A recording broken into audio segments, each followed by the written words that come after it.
Hello students, welcome to our channel Current Affair Updated. This is Debashish Awasthi.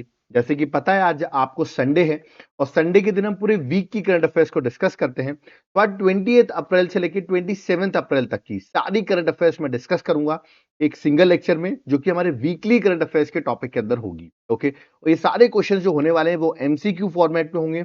बहुत important है, अगर आपने पिछले एक वीक में करंट अफेयर्स अगर आप नहीं पढ़ पाए हो या आपने पढ़ा भी है तो ये लेक्चर आपके लिए इतना इंपॉर्टेंट है कि एग्जाम पर्सपेक्टिव से डायरेक्टली आपको क्वेश्चंस इस वीक से देखने को मिलेंगे।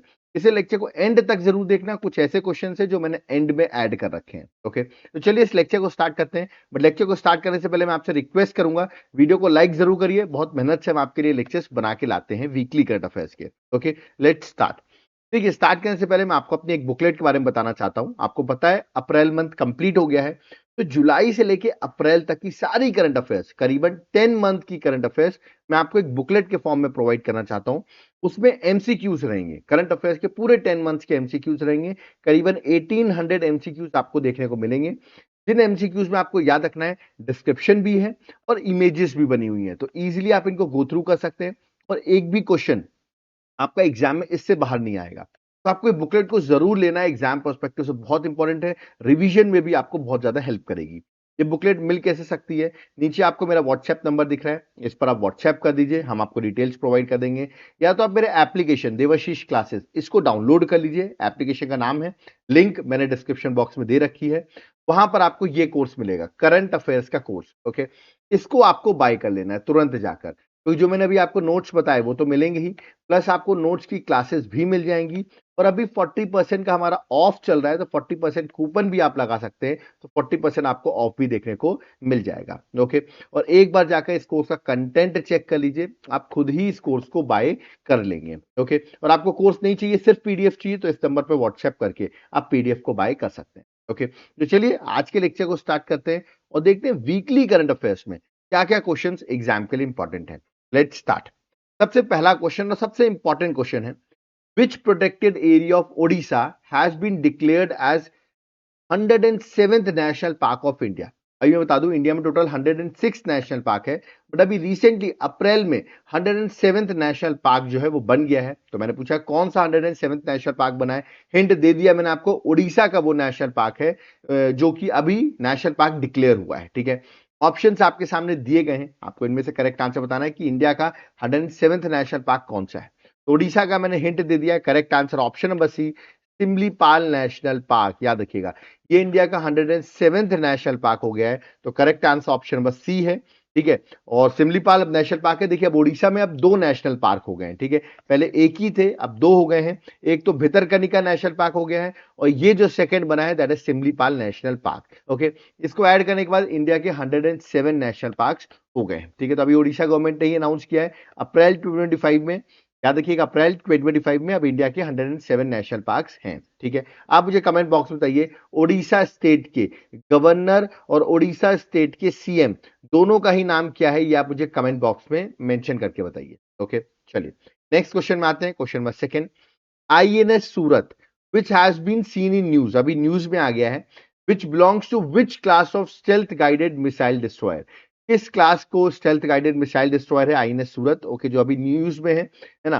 तो आपसे मैंने पूछा है क्यों न्यूज में, वो अभी मैं आपको बताऊंगा। पहले आप ये बताइए आईएनएस सूरत जो है वो किस क्लास से बिलोंग करता है। ऑप्शंस आपके सामने हैं। देखिए, इसको जनवरी 2025 में ही कमीशन किया गया था और अभी वापस न्यूज में क्यों आ गया है? देखिए, ये बिलोंग करता है विशाखापट्टनम क्लास से, तो correct answer option number C है, दैट इज विशाखापट्टनम क्लास। आप यहां देख सकते हैं इंडियन नेवी ने guided missile destroyer INS Surat recently test fire, अभी एक टेस्टिंग हुई है medium range surface to air missile की in the Arabian sea by INS Surat. Okay, तो आईएनएस सूरत से किया गया, इसलिए आईएनएस सूरत न्यूज में आ गया। ठीक है, जो कि याद देखिए प्रोजेक्ट 15B जो गवर्नमेंट का है उसकी फाइनल शिप थी, 4th फाइनल शिप थी आईएनएस सूरत, है ना, और जो कि विशाखापट्टनम क्लास से बिलोंग करती है। ठीक है, इसको बिल्ड किया है Mazagaon dock shipyard, ship builders Mumbai जो है उसने इसको बिल्डअप किया हुआ है और इसको जनवरी में ही कमीशन कर दिया गया था, जनवरी में भी न्यूज में था। बट अभी याद रखिएगा वापस अभी टेस्ट फायर्ड हुआ है एक medium range surface to air missile, जिसकी वजह से ये न्यूज में आ गया है। ठीक है, तो ये भी आपको याद रखना है। चलिए आगे बढ़ते हैं, क्वेश्चन नंबर थर्ड में आते हैं, बहुत इंपॉर्टेंट है। Recently who receive the prestigious officer of the order of arts and letter honour from French government. तो फ्रेंच गवर्नमेंट की तरफ से ये अवार्ड जो है, ये ऑनर जो है वो प्रोवाइड किया गया है। मैंने पूछा है ये अवार्ड या ऑनर जो दिया गया है ये किसको मिला है, ठीक है। डायरेक्ट क्वेश्चन आपसे पूछा गया किसको रिसीव्ड हुआ है, ठीक है। तो ऑप्शंस आपके सामने हैं, मैं आपको हिंट भी देता हूं। एक्चुअली इनकी एक मूवी थी जो कि न्यूज में आ गई। चलिए पहले आप आंसर बताता हूं, फिर मैं आपको बताता हूं इसके बारे में। करेक्ट आंसर है पायल कपाड़िया। इमेज उनकी यहाँ पर आपको दिख रही होगी, Payal Kapadia is the correct answer. देखिए, all we imagine as light, ठीक है, ये ग्लोबल अटेंशन लाई थी क्योंकि इसके लिए याद रखिएगा पायल कपाड़िया को grand prix at the 77th Cannes film festival 2024 में अवार्ड मिला था। मतलब सबसे बड़ा अवार्ड होता है केन्स फिल्म फेस्टिवल का, ग्रैंड प्रिक्स, वो मिला था पायल कपाड़िया को उनकी मूवी, क्योंकि वो फिल्म मेकर है, उनकी movie all we imagine as light के लिए, ठीक है। और इसी की वजह से फ्रेंच गवर्नमेंट ने उनको ये अवार्ड भी अभी रिसेंटली प्रोवाइड किया है, that is officer of order of arts and letters honour. Okay, तो ये आपको डायरेक्टली याद रखना है। ये मूवी भी जो है बहुत बार एग्जाम में आ चुकी है, किसकी है, तो पायल कपाड़िया की है, याद रखिएगा, फेमस फिल्म मेकर हैं ये। चलिए next question number fourth, which of the following is a theme of world intellectual property day 2025।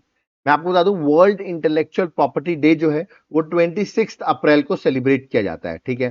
तो मैंने आपसे पूछा उसकी थीम क्या थी, तो इस बार 2025 की जो थीम थी वो थी intellectual property and music, that is feel the beat of intellectual property. IP मतलब है इंटेलेक्चुअल प्रॉपर्टी, तो IP and music, feel the beat of IP, ये इस बार की थीम थी वर्ल्ड इंटेलेक्चुअल प्रॉपर्टी डे की। तो correct answer option number A है, मैंने आपको पहले बता दिया है 26 अप्रैल को सेलिब्रेट किया जाता है। Okay, next question, question number fifth, who is the author of the book bravest of the brave which was launch recently. तो ब्रेवेस्ट ऑफ द ब्रेव जो है ये बुक के ऑथर कौन है, देखिए ये बुक है, देखिए बुक जो है वो नायब सूबेदार चुन्नी लाल की स्टोरीज के बारे में है और इस बुक को लिखा है सतीश दुआ ने।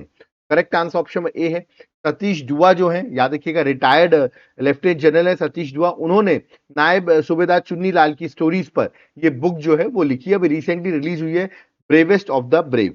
Okay, next question number six, in which country are the Asian under-15 and under-17 boxing championship featuring 56 member Indian squad being held। तो अभी एशियन अंडर 15 और एशियन अंडर 17 बॉक्सिंग चैंपियनशिप कहां हो रही है, ये मैंने आपसे क्वेश्चन पूछा। देखिए 1 मई तक ये इवेंट चलने वाला है, तो एग्जाम के लिए इंपॉर्टेंट है, और ये हो रहा है जॉर्डन में, अमान जो कैपिटल है जॉर्डन, वहां पर हो रहा है। तो करेक्ट आंसर ऑप्शन में डी है, दैट इज जॉर्डन। आप ये देख सकते हैं 17 अप्रैल से 1 मई तक ये अंडर 15 और under 17 boxing championship, Asian boxing championship हो रही है अमान जॉर्डन में। ओके, चलिए next question number 7, at the 2025 एनडब्ल्यूयू पॉच invitational held in south Africa, ये एक इवेंट हुआ है साउथ अफ्रीका में, ठीक है। What was the distance of Neeraj Chopra winning through which secured him gold medal, और इनको यहाँ पर नीरज चोपड़ा जो है उनको गोल्ड भी मिल गया है यहाँ पर। तो कितने डिस्टेंस का उन्होंने थ्रो किया था जिसकी वजह से उनको गोल्ड दिया गया है, ठीक है। तो यहाँ पर करेक्ट आंसर आपको याद रखना, देख सकते हैं 84.52 मीटर पर गोल्ड मिल गया है। तो करेक्ट आंसर ऑप्शन बी है, दैट इज 84.52 मीटर, ठीक है। तो ये आपको एग्जाम पर्सपेक्टिव से याद रखना है। पॉच इन्विटेशनल इवेंट हुआ जो कि साउथ अफ्रीका में हुआ, वहां नीरज चोपड़ा ने गोल्ड जीता with impressive 84.52 metre. Okay, throw था ये उनका जैवलिन का, ठीक है। आपको पता होगा जैवलिन से बिलोंग करते हैं हमारे Neeraj Chopra. Okay, next question number 8, on which date civil service day observed every year.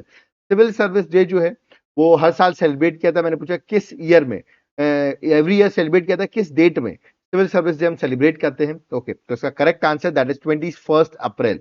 21 अप्रैल को हम, यानी 21 अप्रैल को हम नेशनल सिविल सर्विस डे जो है वो सेलिब्रेट करते हैं। पीएम मोदी ने इस बार इनॉग्रेट किया इस सिविल सर्विस डे को, जो कि 17th सिविल सर्विस डे था 2025 का। ओके, और पीएम मोदी ने इसको एड्रेस किया है। ओके, चलिए next question number 9, who is currently the vice president of USA who recently on 4-day official visit to India in 21 April 2025। तो 21 अप्रैल को ये भारत आते हैं 4 दिन के लिए और 25 अप्रैल तक भारत में रहते हैं, ठीक है। तो वाइस प्रेसिडेंट है यूएसए के जो 4 दिन की विजिट में इंडिया आए थे, ठीक है। तो मैंने आपसे पूछा उनका नाम क्या है, उनका नाम है, उन्होंने प्राइम मिनिस्टर मोदी से भी मुलाकात की, उनकी वाइफ भी आई थी, उषा नाम है इनकी वाइफ का, और इनका नाम है जेडी वेंस। तो उषा वेंस जो है वो आपको याद रखना है, इंडियन ओरिजिन है, that is why it is important, और ये अभी इंडिया की विजिट पे थे जेडी वेंस। और इसी टाइम पे आपने देखा होगा पहलगाम में टेरर अटैक हुआ है इंडिया में, ठीक है, और उसी टाइम पे देश में थे। तो करेक्ट आंसर ऑप्शन बी है, that is JD Vance. Okay, next question, that is question number 10, Pope Francis recently passed away at the age of 88, अभी 88 की एज में इनकी डेथ हो गई at his residence near Saint Peter's वेल्सिया in Vatican. Okay, Vatican city में इनकी death हुई। मैंने पूछा किस कंट्री पे पोप फ्रांसिस जो है वो बॉर्न हुए थे, ठीक है। इनका बर्थ किस कंट्री में है, मैं बताता हूँ, लैटिन अमेरिका की वो कंट्री है, आपको याद रखना है, पोप फ्रांसिस की। ओके, और इनका बॉर्न हुए थे यानी कि 1936 में, 2025 तक ये रहे, और अर्जेंटीना के ये बॉर्न है। तो करेक्ट आंसर ऑप्शन डी है, that is Argentina. Okay, Argentina की कैपिटल आप सबको पता होगा ब्यूनो एरिस जो है वो अर्जेंटीना की कैपिटल है। ओके, तो अर्जेंटीना में इनका बॉर्न हुआ है, that is correct answer option number D है। ओके, नेक्स्ट क्वेश्चन में आते हैं। नेक्स्ट क्वेश्चन में 11th, who inaugurated save earth conclave on earth day. अब देखिए ऑप्शन दिया, आप इनमें से मुझे करेक्ट आंसर बताइए। देखिए ऑप्शंस तो दिए गए हैं, सेव अर्थ कॉन्क्लेव क्या था ये भी मैं अभी आपको बताऊंगा, पहले आप बताइए किसको इनॉग्रेट किसने किया, सेव अर्थ कॉन्क्लेव, ठीक है। अर्थ डे आप सबको पता होगा, अर्थ डे हम 22 अप्रैल को सेलिब्रेट करते हैं, ठीक है। तो अर्थ डे के दिन ही सेव द अर्थ कॉन्क्लेव हुई और इसको इनॉग्रेट किया देश के होम मिनिस्टर अमित शाह जी ने। Correct answer option number D है। तो इस बार अर्थ डे 22 अप्रैल को थी। उसकी थीम भी आपको याद रखना, आवर पावर आर प्लेनेट, तो ये इस बार की थीम थी अर्थ डे की, ठीक है। सेव अर्थ कॉन्क्लेव जो है इसको दिल्ली से अमित शाह जी ने इनॉग्रेट किया। तो यहाँ पर जो डिस्कशन हुआ है ना वो हुआ है बैम्बू पर। बैम्बू का एक बहुत इंपॉर्टेंट पोटेंशियल है क्लाइमेट चेंज को कंट्रोल करने में। मैं आपको बताऊं, नॉर्मल ट्रीज से बैम्बू जो है वो ज्यादा कार्बन डाइऑक्साइड जो है वो एब्जॉर्ब करता है, ठीक है, और ज्यादा ऑक्सीजन जो है वो रिलीज करता है। एक्सक्यूज मी, है ना। तो बैम्बू याद रखिए 5 टाइम्स मोर कार्बन डाइऑक्साइड मैंने आपको बताया एब्जॉर्ब कर रहा है, और ऑक्सीजन जो है वो ज्यादा दे रहा है। तो of course it is very important for mitigation of climate change. Okay, मैं थोड़ा पानी पी लूं। चलिए आगे बढ़ते हैं, नेक्स्ट क्वेश्चन में आते हैं, that is question number 12।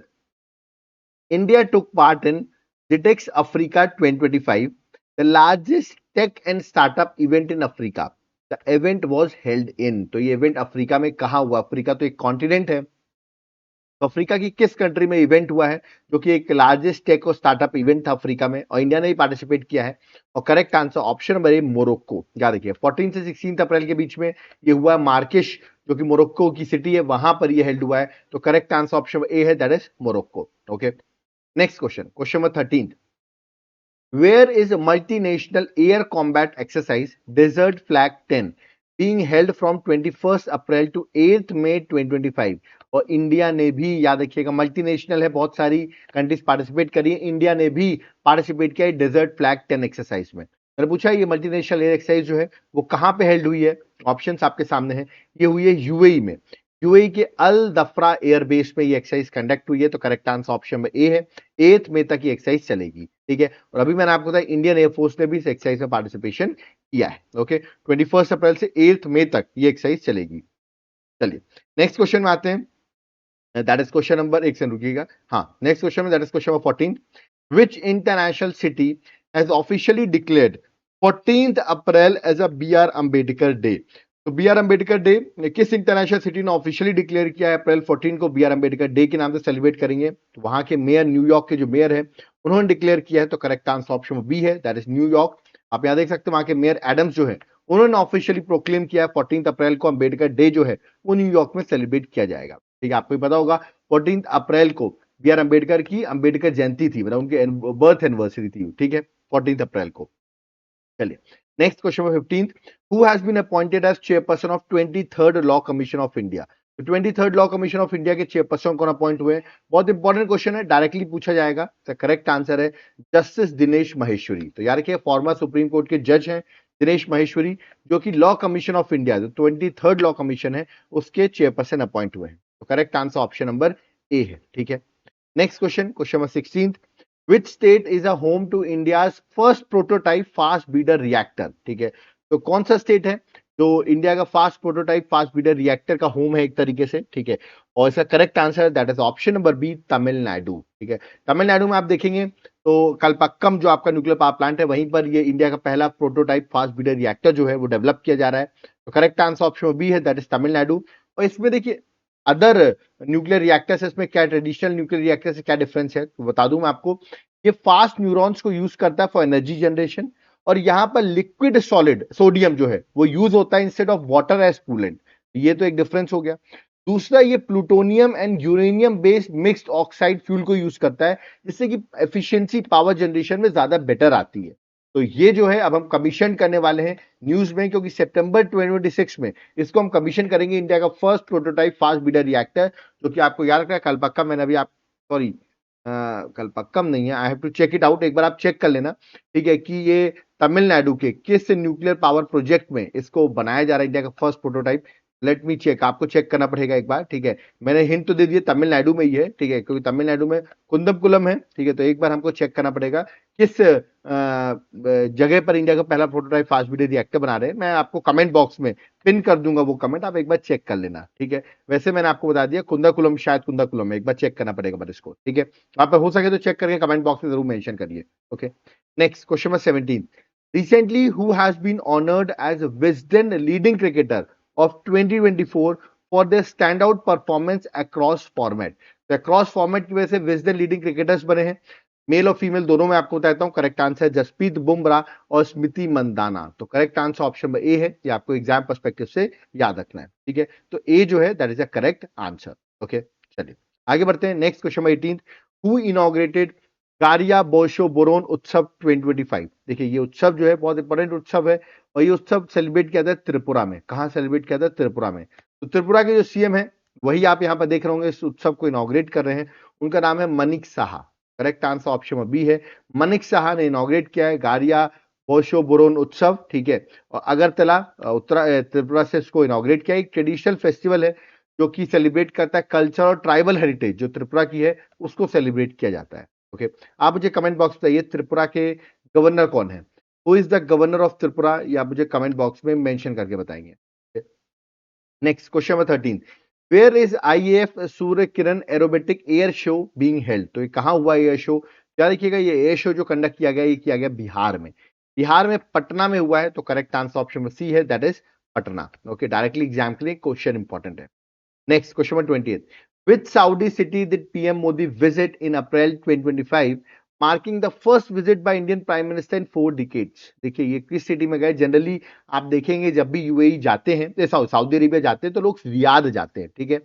But 1982 में इंदिरा गांधी जो है वो जिद्दा गई थी, ठीक है। तो उसके बाद प्राइम मिनिस्टर मोदी जो है वो डायरेक्ट जिद्दा पहुंचते हैं। तो इसलिए कह रहे हैं 4 डिकेड बाद कोई प्राइम मिनिस्टर गया है। तो करेक्ट आंसर ऑप्शन डी है जिद्दा। बट आपको पता होगा जब वो वहां पहुंचते हैं, 2 दिन की ऑफिशियल विजिट थी, बट उसी टाइम इंडिया में पहलगाम में टेरर अटैक हो जाता है, जिसकी वजह से वो अपनी विजिट सिर्फ 1 दिन ही करते हैं वहां पर और तुरंत भारत आ जाते हैं, ठीक है। तो ये भी एग्जाम के लिए इंपॉर्टेंट है, ठीक है, कि किस विजिट से प्राइम मिनिस्टर को पहलगाम टेरर अटैक की वजह से भारत आना पड़ा था। तो करेक्ट आंसर सऊदी अरेबिया की विजिट थी, वो जिद्दा में थे। करेक्ट आंसर ऑप्शन डी है। मैंने अभी आपको 1982 में इंदिरा गांधी गई थी, उसके बाद 40 साल बाद प्राइम मिनिस्टर वहां पे जाते हैं। और सऊदी अरेबिया के प्रिंस का नाम है आपको याद रखना, मोहम्मद बिन सलमान। तो वहां पर इनसे मुलाकात होती है। सऊदी अरेबिया के प्रिंस है मोहम्मद बिन सलमान। ओके, और जिद्दा इसलिए भी फेमस है क्योंकि it's a gateway of Mecca Medina. Okay, जो होलीएस्ट सिटीज है इस्लाम की, उसका गेटवे है जिद्दा। तो जिद्दा इस एग्जाम पर्सपेक्टिव से भी और इस्लाम पर्सपेक्टिव से भी जिद्दा इंपॉर्टेंट है। ओके, चलिए next question number 21। On which date world book and copyright day 2025 is celebrated? कब सेलिब्रेट करते हैं? इस बार की थीम क्या थी? दोनों ही इंपॉर्टेंट क्वेश्चन है आपके लिए। इसको सेलिब्रेट करते हैं 23 अप्रैल को, याद रखिएगा। World book and copyright day 23 अप्रैल को सेलिब्रेट करते हैं। इस बार की थीम थी रीड योर वे, याद रखिए रीड योर वे जो है वो इस बार की थीम थी। Okay, next question number 22। Which state government launches Pink e-rickshaw scheme with Kinetic Green Company? तो Kinetic Green Company जो है वो प्रोवाइड करेगी पिंक ई रिक्शा, ठीक है, बेनिफिशियरीज को। किस स्टेट गवर्नमेंट ने लॉन्च किया है? तो ये लॉन्च किया महाराष्ट्र गवर्नमेंट ने। तो करेक्ट आंसर ऑप्शन ए है, आप यहाँ देख सकते हैं, आपको ऑटोज दिख रहे होंगे। ये ऑटो जो है वुमेन्स को दिए जाएंगे, ठीक है, और वुमेन एम्पावरमेंट के लिए बहुत इंपॉर्टेंट रोल प्ले करेगी। तो करेक्ट आंसर ऑप्शन ए है, ठीक है। ये ये इलेक्ट्रिक 3 व्हीलर जो है वो डिस्ट्रीब्यूट किए जाएंगे सिलेक्टेड बेनिफिशियरीज को। जनरली जिनकी एज 20 से 50 साल है, विडोज हैं, डाइवोर्सी हैं, इकोनॉमिकल वीकर सेक्शन है, उनको प्रेफरेंस मिलेगी। उन वुमेन्स को यहाँ पर ये 3 व्हीलर्स दिए जाएंगे। और ये एक बहुत बड़ा एडवांटेज है, मतलब आप देख रहे हैं वुमेन को फाइनेंशियली इंडिपेंडेंट बनाने के लिए आपने उनको कोई चीज प्रोवाइड की, इससे वो इनकम अर्न कर सकती हैं, ठीक है। और ये काइनेटिक एनर्जी कंपनी जो है ये प्रोवाइड करने वाली स्टेट गवर्नमेंट के साथ कोलैबोरेट किया है, और वो ये 3 व्हीलर ई रिक्शा प्रोवाइड करेगी। Okay, next question number 23। How many medal did India won in 2025 ISSF world cup Lima campaign? देखिए शूटिंग का जो वर्ल्ड कप चल रहा है अलग अलग फेज में चल रहा है। अभी इसका सेकंड फेज हुआ। सेकंड फेज में फर्स्ट फेज तो ब्यूनो एरिस अर्जेंटीना में हो गया था। अभी सेकंड फेज चला। अभी देखिए इसका इवेंट अक्टूबर तक चलता रहेगा। अभी बहुत सारे फेजेस होने हैं। सेकंड फेज कंप्लीट हुआ। उसमें इंडिया ने कितने मेडल जीते? ठीक है, तो फर्स्ट फेज में तो इंडिया ने 8 मेडल जीते थे। ओके, अब सेकंड फेज में इंडिया ने 7 मेडल जीते। अब 7 मेडल्स में तो देखिए दो ऑप्शन है, ए और सी। द करेक्ट आंसर है that is option number C, 7। 2 gold हैं, 4 सिल्वर है और 1 ब्रॉन्ज मेडल है, याद रखिएगा। सी जो है वो करेक्ट आंसर है। इंडिया ने इस बार याद रखिएगा लीमा में 7 मेडल जीते, जबकि जो पहला फेज हुआ था ब्यूनो एरिस, ठीक है, उसमें इंडिया ने 8 मेडल जीते थे, 4 गोल्ड, 2 सिल्वर और 2 ब्रॉन्ज। और इस बार इंडिया ने टोटल 7 मेडल जीते हैं। ठीक है, तो ये आपको याद रखना है। सारे फेज वाइज चलेंगे तो एग्जाम में पूछ सकते हैं आपसे। Next question number 24, who won the sportsman and sports women of the year award eight Laureus world sports award 2025? तो किसने ये अवार्ड जीता है? ये मैंने आपसे क्वेश्चन पूछा हुआ है। देखिए आपको बता देता हूँ, जो जिस वुमेन ने जीता है वो यूएसए से बिलोंग करती हैं। ठीक है, और वो उनकी इमेज यहाँ पर बनी हुई है। इनका नाम है साइमन बेलीज। ओके, और ये जो है मेल है, ठीक है, और इनका नाम है आर्मेंड डुप्लांटिस। इन्होंने जीता है, तो करेक्ट आंसर ऑप्शन में ए है। आर्मेंड डुप्लांटिस अगर मैं स्पोर्ट्स बताऊं तो याद रखिएगा पोल वॉल्टर है, स्वीडन से बिलोंग करते हैं। पोल वॉल्टर आप यहाँ देख सकते हैं उनका गेम। ठीक है, और आर्टिस्टिक जिम्नास्ट हैं साइमन बेलीज, जिन्होंने जो यूएसए से हैं, और ये दोनों ने मिलकर लॉरियस वर्ल्ड स्पोर्ट्स मैन और sports women of the year award जीता है। तो दोनों का नाम आपको एग्जाम के लिए याद रखना है। ठीक है, next question number 25, on which date national panchayati raj day 2025 is celebrated? तो नेशनल पंचायती राज डे हम कब सेलिब्रेट करते हैं? ओके, बहुत इंपॉर्टेंट, और क्यों सेलिब्रेट करते हैं? तो इसका करेक्ट आंसर ऑप्शन में डी है, 24 अप्रैल को national panchayati raj day celebrate किया जाता है। उसका रीजन ये है कि जो आपका कॉन्स्टिट्यूशन अमेंडमेंट किया था हमने, 73rd कॉन्स्टिट्यूशन अमेंडमेंट एक्ट 1992 के थ्रू पंचायती राज कॉन्स्टिट्यूशन स्टेटस मिला। वो इंप्लीमेंट हुआ था 24 अप्रैल 1993 में। इसीलिए हम 24 अप्रैल को पंचायती राज डे जो है वो सेलिब्रेट करते हैं। और इस बार पंचायती राज डे में प्राइम मिनिस्टर मोदी जो है वो बिहार विजिट करते हैं, और बिहार में मधुबनी जो बिहार है वहां पर उन्होंने विजिट किया। बहुत सारे डेवलपमेंटल प्रोजेक्ट्स की फाउंडेशन स्टोन भी मधुबनी बिहार में रखा गया है। ओके, तो ये एग्जाम के लिए इंपॉर्टेंट है। चलिए next question number 26, who recently won the Saudi Arabian grand prix 2025 title? किसने जीता है? मैं हिंट दे देता हूं, ये पर्सन जो है वो ऑस्ट्रेलिया से बिलोंग करते हैं। ये है इनकी इमेज, इनका नाम है ऑस्कर पियास्त्री। तो करेक्ट आंसर ऑप्शन में ए है, ऑस्कर पियास्त्री, जो कि आपको याद रखना है ऑस्ट्रेलियन ड्राइवर है, और इन्होंने ये टूर्नामेंट जीता है। तो correct answer option number A है। Next question number 27, recently who reappointed as RBI deputy governor? देखिए 1 साल के लिए वापस इनका टेन्योर बढ़ा दिया गया है, एक तरीके से रीअपॉइंट हो गए हैं ये आरबीआई के डेप्यूटी गवर्नर की तरह। किनको रीअपॉइंट किया गया है? ये है उनकी इमेज, इनका नाम है टी राबी शंकर। ओके, तो correct answer option number C है। 3 मई 2025 से इनका 1 ईयर इफेक्टिव हो जाएगा। ये 1 ईयर के लिए वापस इनको सेकेंड टर्म एक्सटेंशन मिला है, याद रखिएगा, टी रवि शंकर को। ओके, चलिए नेक्स्ट पढ़ने से पहले आप मुझे कमेंट बॉक्स बताइए अभी आरबीआई के गवर्नर कौन है? Who is the governor of RBI? आप मुझे कमेंट बॉक्स में मेंशन करके बताएंगे। Next question, question number 28, where did the tragic terrorist attack targeting tourist take place on 22 April? तो आपको पता होगा एक बहुत यहाँ पे 26 टूरिस्ट पर अटैक किया गया। ये जम्मू एंड कश्मीर में हादसा हुआ। ठीक है, और ये अटैक जो किया गया टेररिस्ट ने किया है, पाकिस्तानी बेस्ड टेररिस्ट थे। ओके, तो यहाँ पे क्वेश्चन पूछा गया कहाँ पे अटैक हुआ है, तो बता दूं अनंतनाग डिस्ट्रिक्ट है, जहां पर एक लोकेशन है पहलगाम, जो कि टूरिस्ट स्पॉट है बहुत अच्छी, वहां पर ये अटैक हुआ है। तो करेक्ट आंसर ऑप्शन सी है, दैट इज पहलगाम। और मैं आपको यही बता दूं, यहाँ पर एक बहुत ब्यूटीफुल प्लेस है, इसको मिनी स्विट्जरलैंड कहते हैं, बेसरन वैली।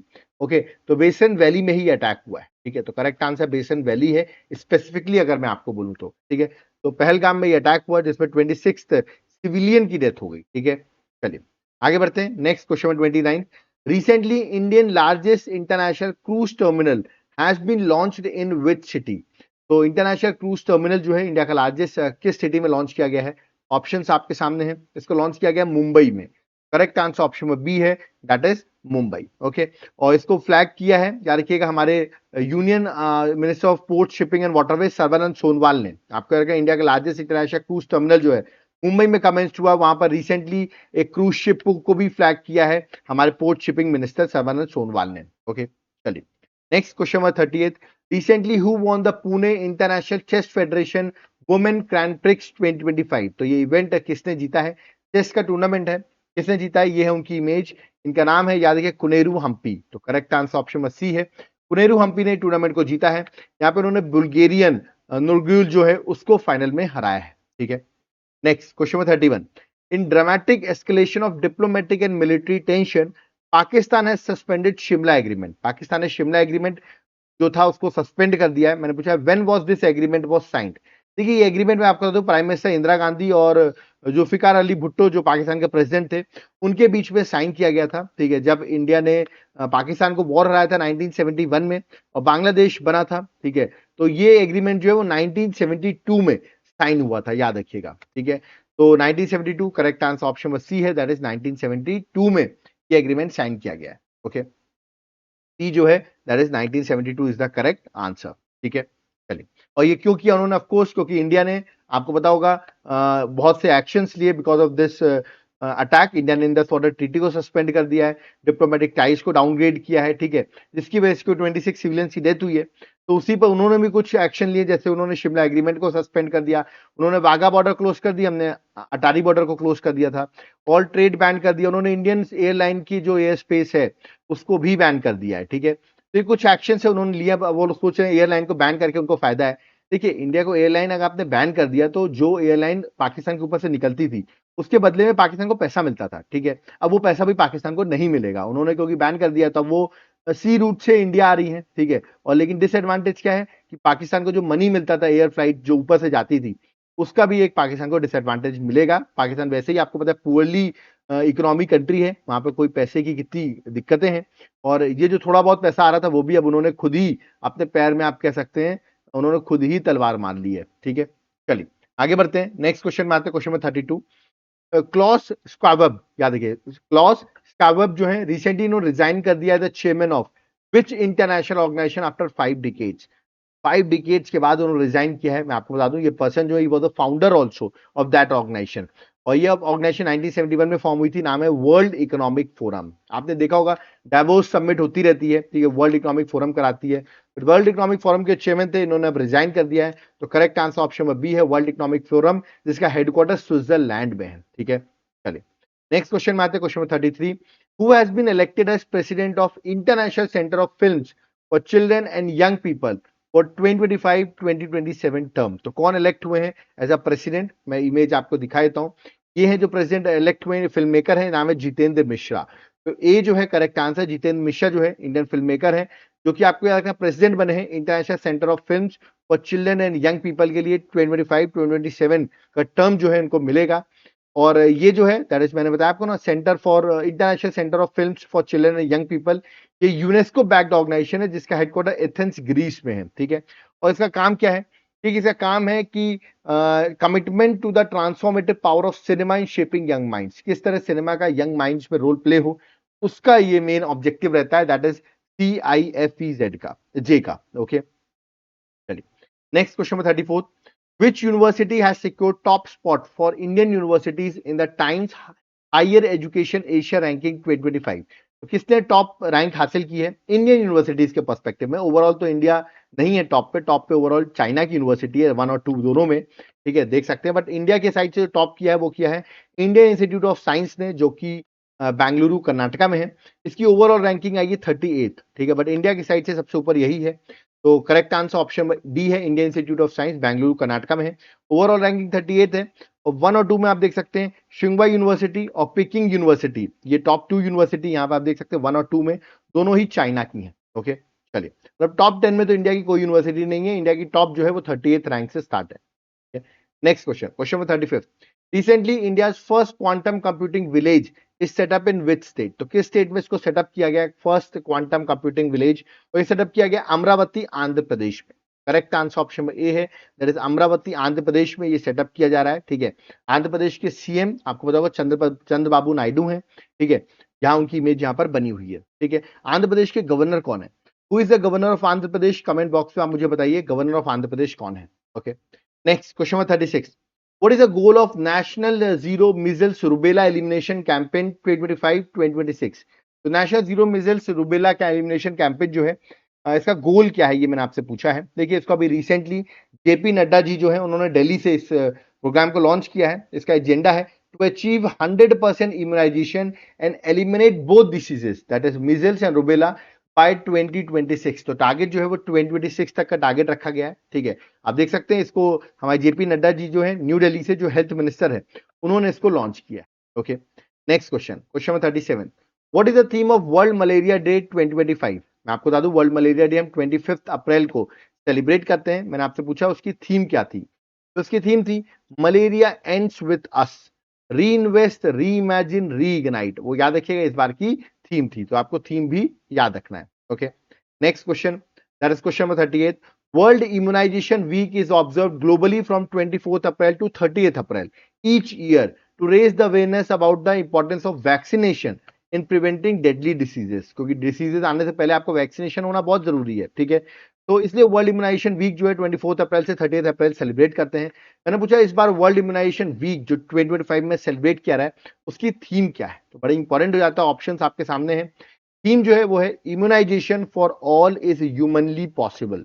तो correct answer option number C है, आपको डायरेक्टली याद रखना है इस बार की थीम क्या थी। Okay, next question number 39, which organisation has release world economic outlook? ठीक है, ये जो वर्ल्ड इकोनॉमिक आउटलुक है वो अभी अप्रैल 2025 में लॉन्च किया है। तो कौन सी organisation world economic outlook launch करती है?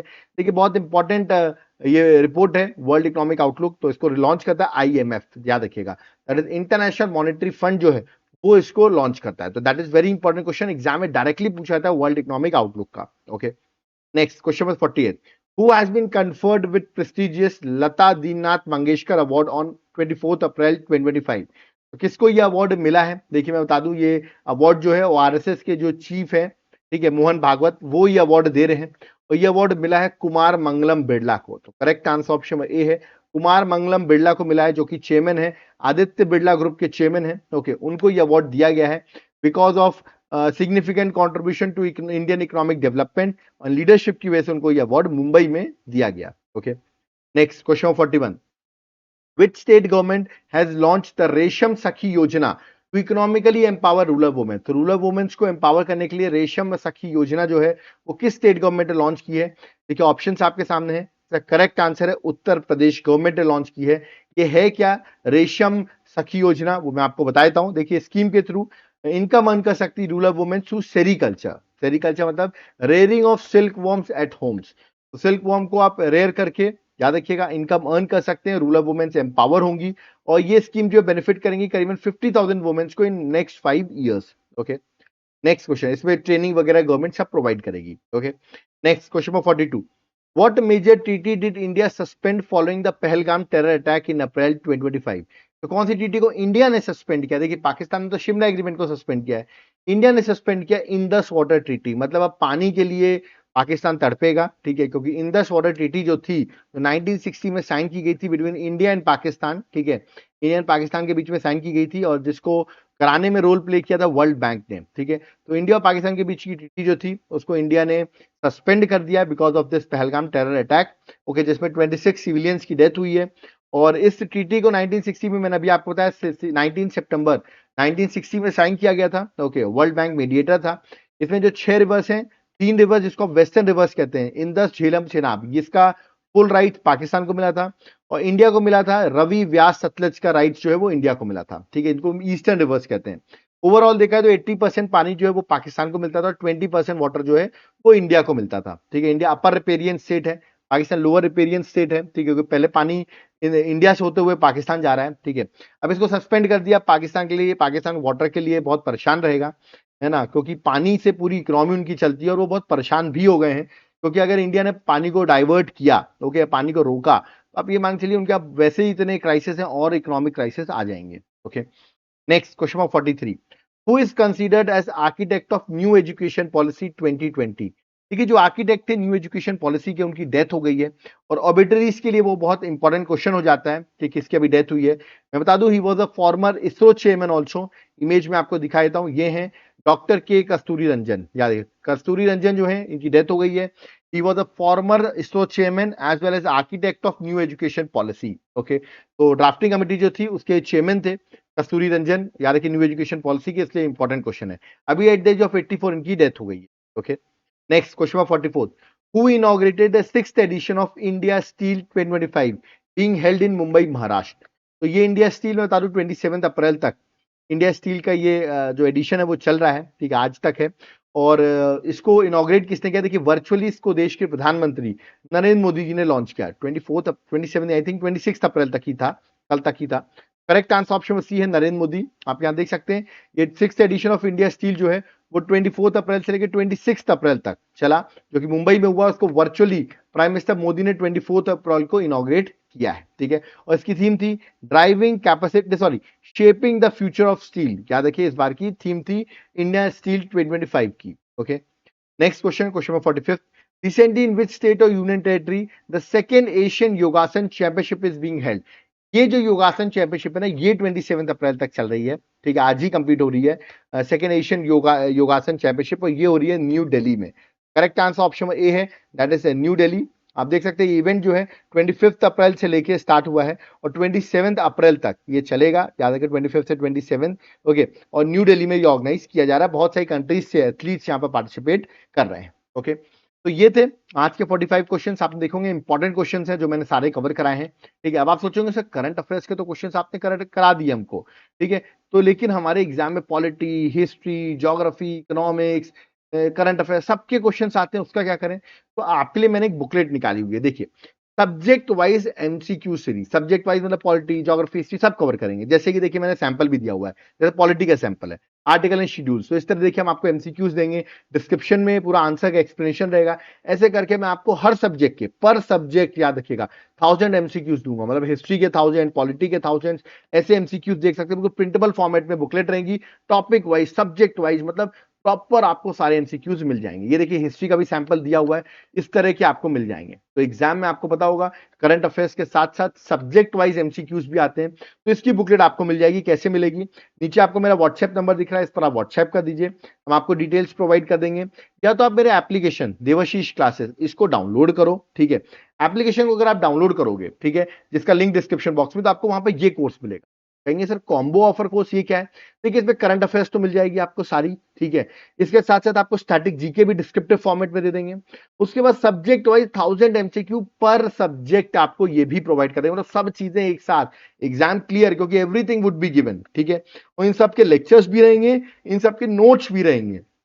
ये कोर्स आपको मिल सकता है, याद रखिएगा, इसमें कूपन कोड लगाइए 1,000,040 कूपन कोड लगाइए, 40% ऑफ मिलेगा। आपको तुरंत जाके इस कोर्स को बाय कर लेना है, एग्जाम पर्सपेक्टिव से बहुत इंपॉर्टेंट है, कॉम्बो कोर्स, सारी चीजों का सोल्यूशन है ये कोर्स। ओके, अगर आपको ये कोर्स नहीं चाहिए, सिर्फ पीडीएफ चाहिए, ओके, तो आप इस नंबर पर व्हाट्सएप करके पीडीएफ को बाय कर सकते हैं। बट मैं आपसे रिक्वेस्ट करूंगा एक बार जाके इस कोर्स का कंटेंट चेक कर लो, आप खुद ही बाय कर लोगे, मुझे बताने की भी जरूरत नहीं रहेगी, इस तरह प्रॉपर्ली अपने अरेंज कर रखा है। और ये अपडेट भी होता रहता है, याद रखिए, जो इसके आगे लेक्चर्स है वो सब इसमें अपडेट भी होते रहते हैं, ठीक है।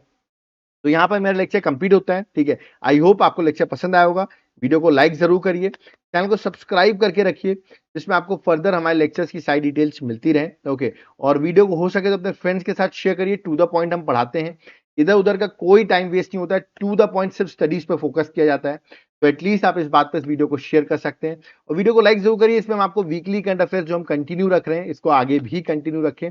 जिनको भी नोट्स लेना हो, याद रखिए, या तो आप एप्लीकेशन से बाय कर सकते हो, जो मैंने अभी आपको बताया है, या तो आप मेरे व्हाट्सएप के थ्रू, याद रखना है, आप मैसेज करके भी चीजों को बाय कर सकते हैं, ओके। तो अब यहाँ पर मुझे चलना होगा। आई होप आपको हर चीज समझ में आ गई होगी। कोई डाउट क्वेरी कमेंट बॉक्स में आप कमेंट कर सकते हैं, okay. So thank you everyone. जय हिंद, जय भारत, जय जगन्नाथ।